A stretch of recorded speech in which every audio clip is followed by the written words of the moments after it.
Сыны Татарстана во все времена мужественно защищали свою родную землю. Сегодня вооруженные силы Российской Федерации отстаивают интересы страны в ходе специальной военной операции. Мы бесконечно благодарны нашим героям за мужество и преданность Родине. Память о всех погибших при защите Отечества объявляю минуту молчания.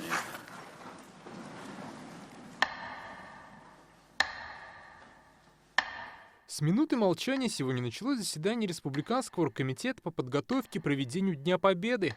Как отметил Рустам Минниханов, 9 мая – священное событие героической истории нашей страны. Главное – не допускать искажения исторической правды и забота о каждом ветеране. Я считаю, что это очень правильно, что мы помним и на всех уровнях.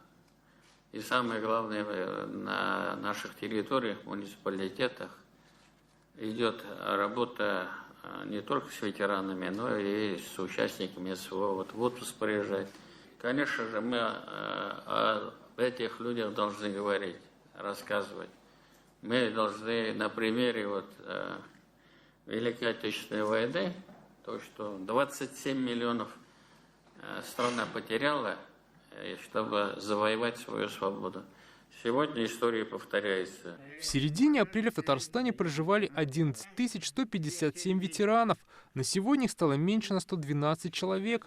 Непосредственных участников войны на сегодня 195. В республике для ветеранов действуют меры социальной поддержки. Это и доплата к пенсиям, льготный проезд в транспорте, связь и оплату ЖКХ. В течение года ветеранам помогают социальные работники и волонтеры, делают уборку и ремонт.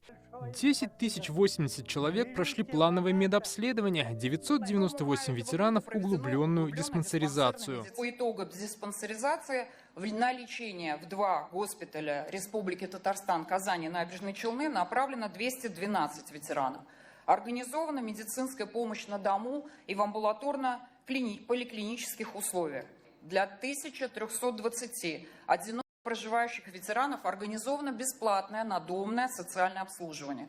Из них 29 участников Великой Отечественной войны, инвалидов, обеспечена система долговременного ухода. В минувшем году на 500 000 рублей закупили технические средства реабилитации. За 16 лет 19 142 ветерана улучшили жилищные условия. На это из федерального бюджета направили 20 миллиардов рублей. По указу Владимира Путина ко Дню Победы ветераны единовременно получили по 10 000 рублей. Также всем ветеранам, в том числе в подшефных в республике городах Лисичанск и Рубежная, от имени Рустама Минниханова вручили подарки. День Победы – это праздник каждого из нас, в каждой семье есть свои герои, своя память. Поэтому искренне, сердечно поздравляю всех с наступающим праздником.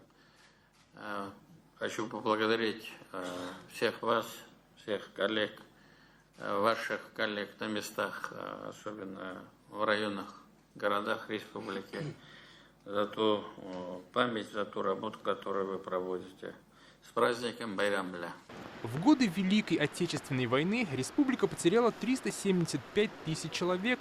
Необходимо увековечить имена всех защитников Родины. В Татарстане издали 29 томов книги памяти. За последние 5 лет восстановили 18 мемориальных комплексов. В 2023 году мы заняли 2-е место в номинации «Наиболее полное выполнение законодательства в части увековечения памяти защитников Отечества». Рустам Нургалевич, по вашему поручению была проведена научно-практическая конференция, в ходе которой были сформированы все данные, направленные для работы в министерство и ведомство. В связи с проведением специальной военной операции количество героев Российской Федерации возрастает, и в настоящее время установлены имена 435 героев Отечества, уроженцев Республики Татарстан и тех, чьи имена и судьбы связаны с Республикой Татарстан. На примере ветеранов необходимо воспитывать молодежь. Как отметили участники встречи, патриотическое воспитание сейчас приобретает особое значение. Сегодня наша задача – не допустить искажения нашей истории и передать подрастающему поколению всю правду о войне. И не только. Мы должны перед молодежью раскрыть цели и задачи, проводимые в настоящее время специальной военной операции на Украине. Не секрет. Последние 30 лет в стране почти была разрушена связь поколений. Перестали работать механизмы передачи базовых общественных ценностей от поколения к поколению. Если так будет продолжаться, это в дальнейшем может привести к полному уничтожению нашего национального менталитета. Учитывая эти обстоятельства, мы не стоим на месте, а стараемся идти в ногу со временем, осваивать язык, понятный современной молодежи.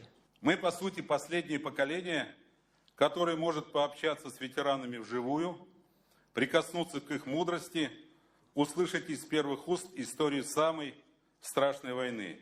Рустам Минниханов поручил расширить в республике просветительскую работу. Татарстан станет одним из пилотных регионов, где появится учебник по истории родного края. Сегодня в Доме правительства была представлена фотовыставка «Казань. Город трудовой доблести». Здесь факты о вкладе республики в Великую Победу. Выставку организовало региональное отделение Российского военно-исторического общества совместно с музеем-мемориалом Великой Отечественной войны и Национальным музеем.